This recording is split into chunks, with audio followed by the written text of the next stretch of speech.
Om Namo Bhagavate Vasudevaya.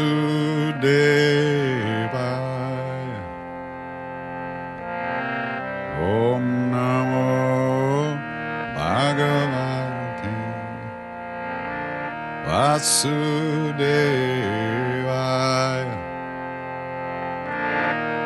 Om Namo Bhagavate Vasudevaya.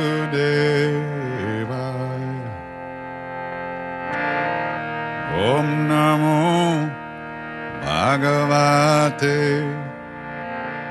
मैंने क्या है, मैं क्या करना है, उसको जानना है क्या है, तो बोले फिर हम Om Namo Bhagavate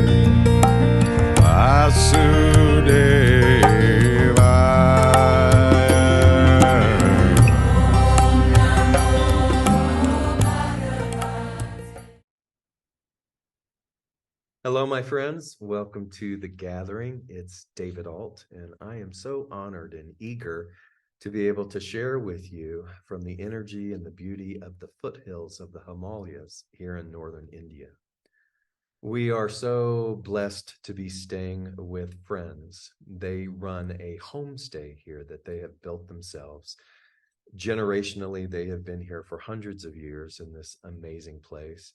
And we fell in love with them last year. And even though we were only here for 4 days, there was this undeniable bond.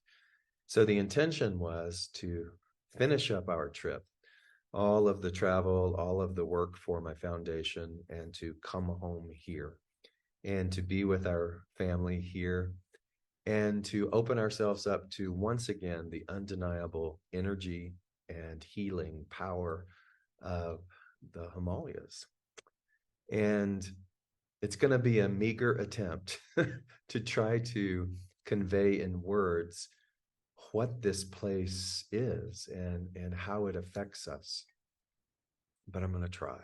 And yes, it's cold. And yes, I've got my hot water. And yes, sometimes my lungs want to act up a little bit from all of the different climates, but it's just a joy to be here. So two things stand out so far. We've been here for a week, and two things have occurred within me that have really created a paradigm shift or a new level of awareness that didn't exist before. So some things happened on this trip that were coded in this energy of regret. Do you know what that energy feels like? We can navigate the world. We can get up and do the business we need to do during the day, but there's this coating, there's this thickness of regret about wishing that something hadn't happened or wishing that we had done something different. And so the lingering of that thought and the holding on to that energy, no matter what is transpiring around us, weighs heavy and cannot help but influence our day-to-day experience. And so something happened on the trip that was regrettable for me. I felt sorrowful about it. It felt regressive. You know, that feeling where you've been working towards something and working towards something and working towards something, and then seemingly out of nowhere, something comes along and kind of pulls you back. It's the old 3 steps forward, 2 steps back kind of thing. And without going into detail, that happened in our schools in India. And I remember leaving that experience thinking, wow, I wanted so much more. I had an expectation of something so much more, and it felt regressive. It felt as if we were going back, and I regretted that, and I felt sorrowful about that. And no matter how much I tried to pretend that it wasn't weighing on me, it was. And here we come to this amazing place, this potent place. Let me describe the energy of the Himalayas. And so you can read all kinds of things. I have my whole life about all of the saints and the sages and the holy sadhus and the people who have done such incredibly intensive devotional work that their presence brings transformation to the planet. It's like they are the initial pebble into the water that creates the ripple effect that brings substantive change to the world. And it isn't an abnormality here, it is the normality here. There are so many temples and so many caves and so many stories of sadhus and holy people and so many stories of miracles. And whether they're all true or fabricated, who's to say? I don't know. But I will tell you that at my very core, I can feel it when I'm here. And so I come back, and I probably will always come back here. It's like a charging station. But I come back and I have that heaviness that I was telling you about. And so we go to Kainchi-dam, which is the main temple in Kainchi, which is now growing more and more popular and more crowded. Thousands of people coming, thousands and thousands of people coming. And so a little bit of the history of Kainchi-dam is it's the ashram of Neem Karoli Baba, the great Indian saint. It's the temple where Steve Jobs came before he started Apple. And he just missed Neem Karoli Baba by about a month or so because Neem Karoli Baba left his body before Steve Jobs got here. But Steve Jobs had heard about Kainchi and traveled here seeking his own solace. But Neem Karoli Baba had this thing about apples and oranges, and like he would kind of toss one into the crowd of his devotees who were constantly there. When Ram Dass brought all of the Westerners here, it's the guru of Ram Dass, the guru of many people. And so when Steve Jobs came, he the rumor is that the stories of Neem Karoli Baba throwing the apple is where he came up with the phrase apple. Mark Zuckerberg came here. So many people have come here. Last year, we're not aficionados of cricket here in this part of the world, which is massive, but the world's greatest cricket player was at Kainchi-dam at the temple on the day that we were there last year. Now, you can't take pictures and you can't do certain things, obviously, in the protocol inside, but there was this noticeable rumbling, and it turns out that it was about this cricket player. And so the cricket player leaves, but it's publicized that he came here. And then by his arrival, whether true or not, suddenly the slump that he had been in not only rectified itself, but he went on to greater and greater heights of adoration and victory in terms of his prowess in the sport. And so now, because of the cricket player, tens of thousands of people. I mean, it's so different this year than it has been in the past.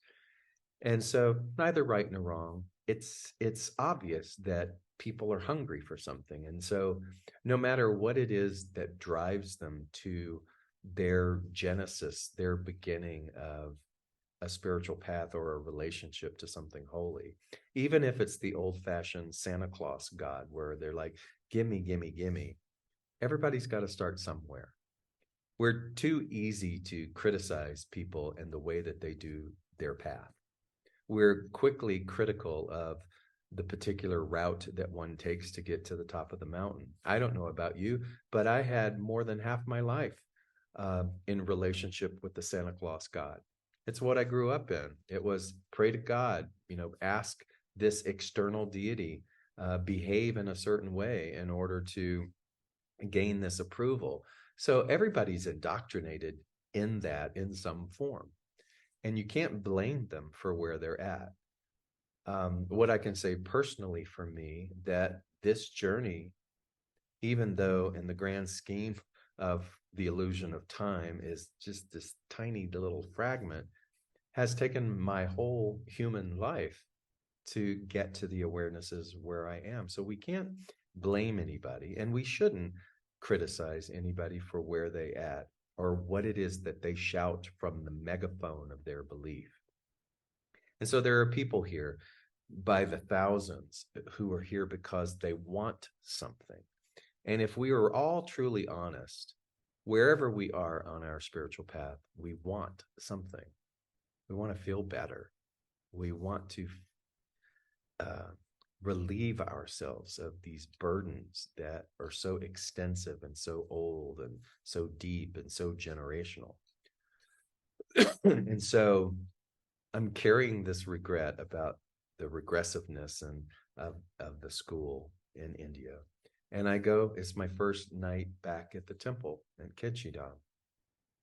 And I'm walking towards the Morti of Neem Karoli Baba. So they've got this beautiful Morti of him, his likeness.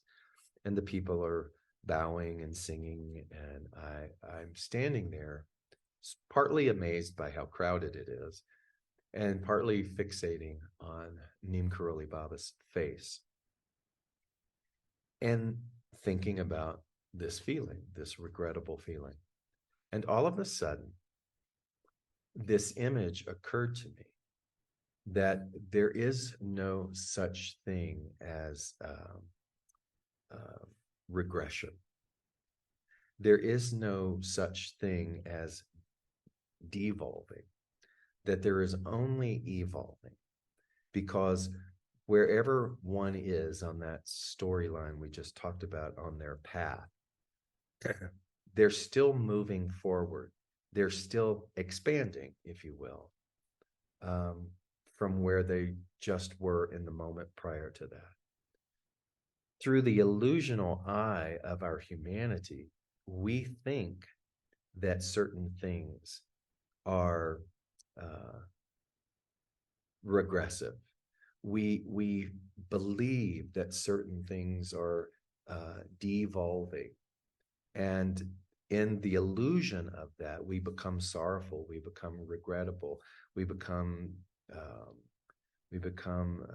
depressed, and something gets activated in us, and we want to fix it. And sometimes we try harder, and even the trying harder then makes it worse.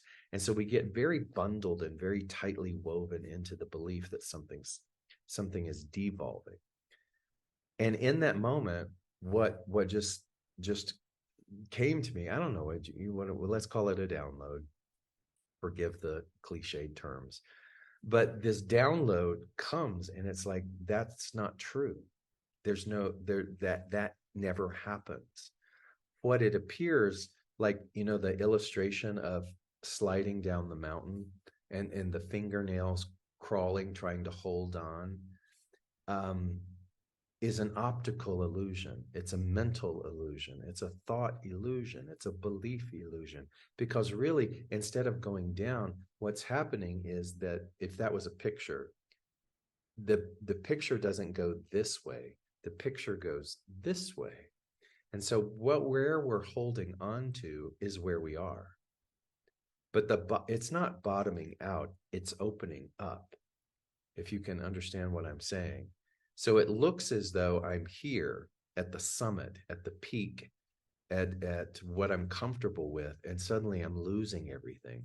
But it's not going this way. What's happening is this remains, and then this is going up. In other words, there's only evolution. And so wherever and whatever I have done to get where I am right now, whatever work that I've put into, whatever willingness, whatever bowing down, whatever praying I've done, it's all working towards the individualization of our path. And so we're never going down this way. We're here, and this is opening up. And it's an invitation for you and I to notice that nothing has ever been wasted. Nothing has ever been wasted. There is no mistake. There is only experience from choice, experience from bursting out of the uncomfortability of all the things that we have outgrown, no matter whether we do it in this lifetime or not. Everything is moving towards, not away from, but towards. And as I'm actually saying this for the second time, of course, I told Jay Ram my experience with that. But as I try to share it with you, it still falls short with the thrill that came over me from that download. That here I am moping around, feeling this heaviness, thinking that we've gone this way, when really the thing that occurred, the disruption that happened, the hard conversations that happened were the bursting through for the next evolution, for the next manifestation, for the next experiences that are to be in the story of the foundation and the schools. It wasn't this way. It's okay, now you've got to have this hard conversation, really hard conversation. Now you've got to, quote, quote, right some wrongs. Now you have to confront certain behaviors and certain laziness and certain inappropriateness and things that have occurred in multiple corners in order to now prepare yourself to go forward. Isn't that true? That right before some bigger expansion, it's like once again, you and I are having to burst through some binding or some cocoon in order to be birthed, a rebirth. We're constantly being rebirthed. And so that big thing, that first awareness greeted me on my arrival here in Kainchi. That it was like, David, no, dear son, you've got this wrong. There is no this. There's only this. And when it appears like it's this, one gets to then notice the behavior. One gets to notice the reactivity of our mind and our thoughts, and how quickly we revert back to a stale belief system rather than practicing and devoting ourselves like any holy person here in these caves of going, oh, okay, I see. This is a new precipice. This is a new beginning. And so I wanted to share that with you because I don't know of anyone who isn't walking around with this feeling. I don't know of anyone who doesn't navigate and manage life and put a smile on their face, but still has the coat and the covering of the heaviness of regret. No matter how much we talk about the breakthroughs, and the breakthroughs are real, it's still there. And we can default to it just like that. And so if we can begin to entertain that actually is not the case, that you and I can only evolve, no matter how immeasurable it feels. And here's another thing. For some people, that evolution will look and appear as null and void in this incarnation. That's their karmic loop, their journey, their path, which again, we want to manage. And it's not ours to manage. It's not my job to manage your karmic predicament or your karmic perfection. And let me clarify that when I talk about the karmic journey, I'm not talking about the tit for tat. I'm not talking about the hand slapping. I'm talking about the beauty and the integrity of the journey for every single soul. And there are times when I know that the things that I feel sometimes, I'm now aware that this is a refinement, like spiritual sandpaper, rubbing me and refining me because of the accumulation of whatever the karmic stuff was. And karma is a whole different topic. We can debate karma and what that actually means endlessly and never fully probably arrive at the same understanding. But I no longer see it as a punishment. I see it as an inevitability. And as I see these things as inevitabilities, then it means that the things that feel regressive are not. They're paradoxically, it's a buoying, it's a lifting up. There's an incredible book by a writer named Gay Hendricks, and it's called The Big Leap.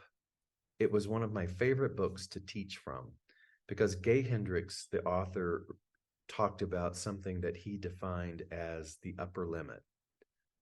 And the upper limit, according to his definition, is very similar to the download or the awareness that I was having. It's like we're all walking around with an upper limit. The upper limit is crafted, is built by us. It's built by our belief system, and it's an unconscious saboteur. And so we do the things and we go through life and we achieve and we goal set and we do all of the things, and then we hit the upper limit. And it's an unconscious upper limit because we're not aware that we even have one.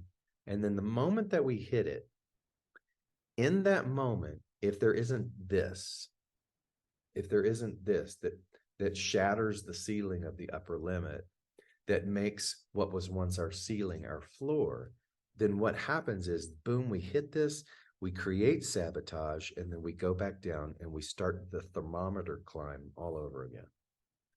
Same precept. And so it's a beautiful thing to sit and go, what are my upper limits? What are the themes that I carry around that confine me in such a way that no matter how hard I try, I'm still going to hit that ceiling. And if I don't bust through that ceiling, then I will just slide back down and start all over again.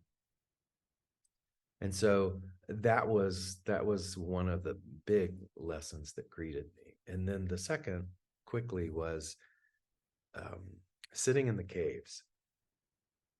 I believe I'm a caveman. I love me some caves. There's just something unparalleled for me with regards to going and having access to these caves where some of the holiest beings sat, lived, meditated, did their devotional practice for hundreds of years. And so one I returned to by the Saint Sambari Baba, that you can drive to it. And he had two, but the one that's easiest to get to is sort of carved at the base of this banyan tree. In fact, in the little reel that is in the beginning of this, if you go back to it, you'll see a little white structure that they built under this massive tree. That white structure wasn't there, but it's surrounding the little tiny cave, and you can go and sit in there. And I feel this connection to Sambari Baba. And when I sit in there, it's immediate. The quiet is immediate. The expansiveness is immediate. It's so thrilling that my mind, my human mind, notices it, and I immediately want to hold on to it. I want to package it.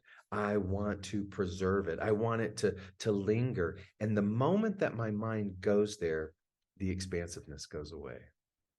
It's fascinating because just being in that cave, there's no effort.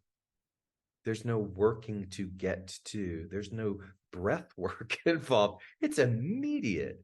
And then my mind goes, ooh, this is so incredible. This is so incredible. Boom. And it's gone.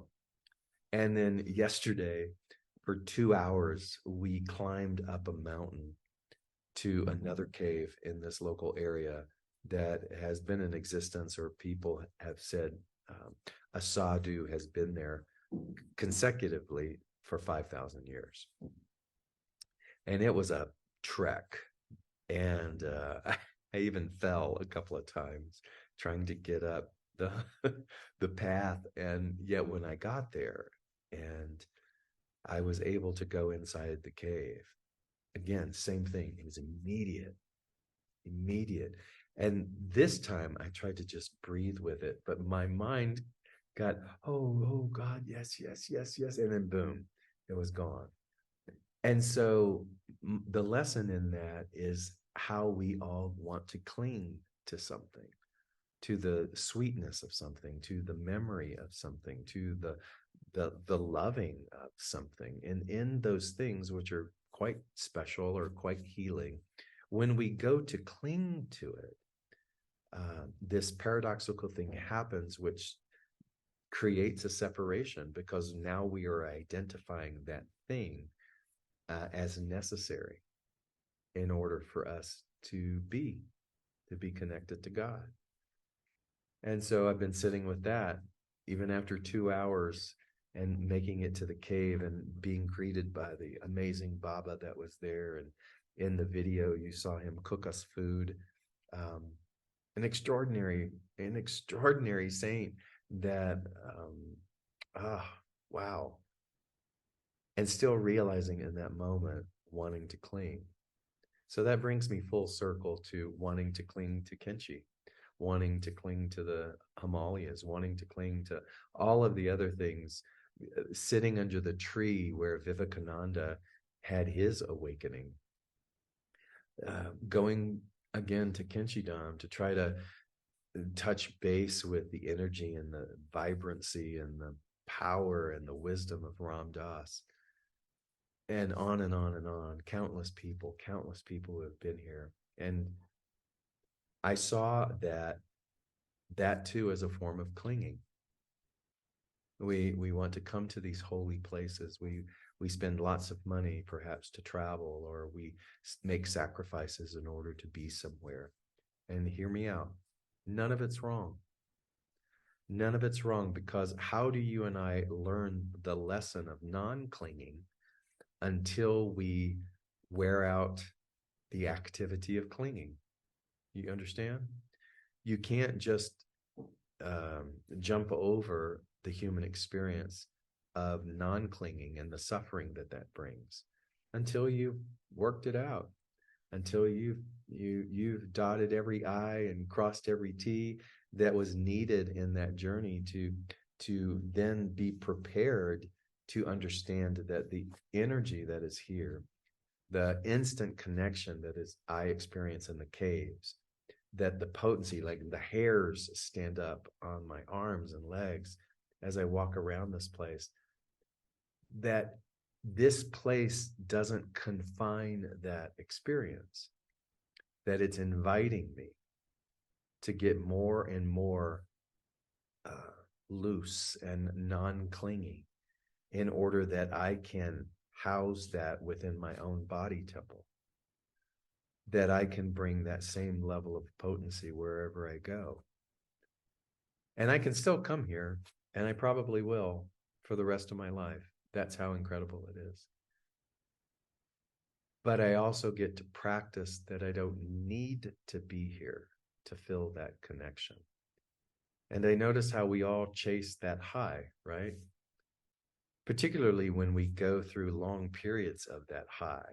I see so many people who come here and then they stay. They just won't go back. And there's a little bit of a form of trying to preserve the high. And I don't have the means or the time to be able to do that. And so I get to practice the getting plugged into the battery and then having to leave. And that's fine. That's what I will get to do. And that's where it needs to be. And that's part of my karmic journey.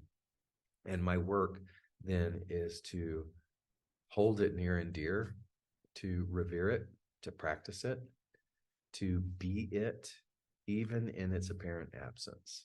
And that's all that we can do, right? So, number one, there is no devolving. There is only evolution. I know that that's hard to swallow sometimes when we want to defend our stories. And number two is that the instantaneousness of that connection, just watch how we want to cling to that.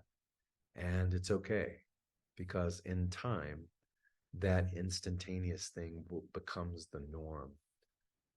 I'll leave you with this. There is there is a phrase that they use in the bhakti world called staying in the room. And so whether it's traveling, whether it's seeking out a holy person, whether it's through drugs, psychedelics, the indigenous, finding the indigenous practices, all of those things have a way of bringing us to the room.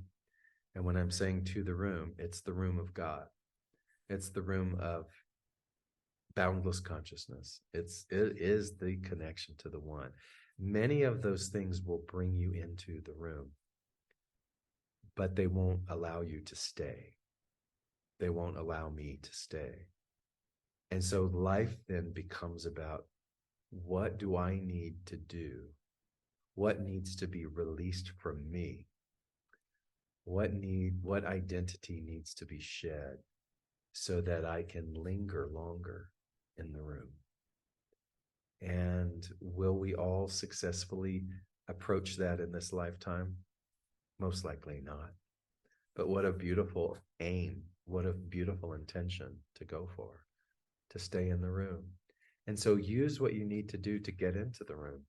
Use the gurus, and use the psychedelics, and use the travel, and use the holy people, and use the mediums, and use all of the frills that come with just giving you a taste of what it's like to be in the room.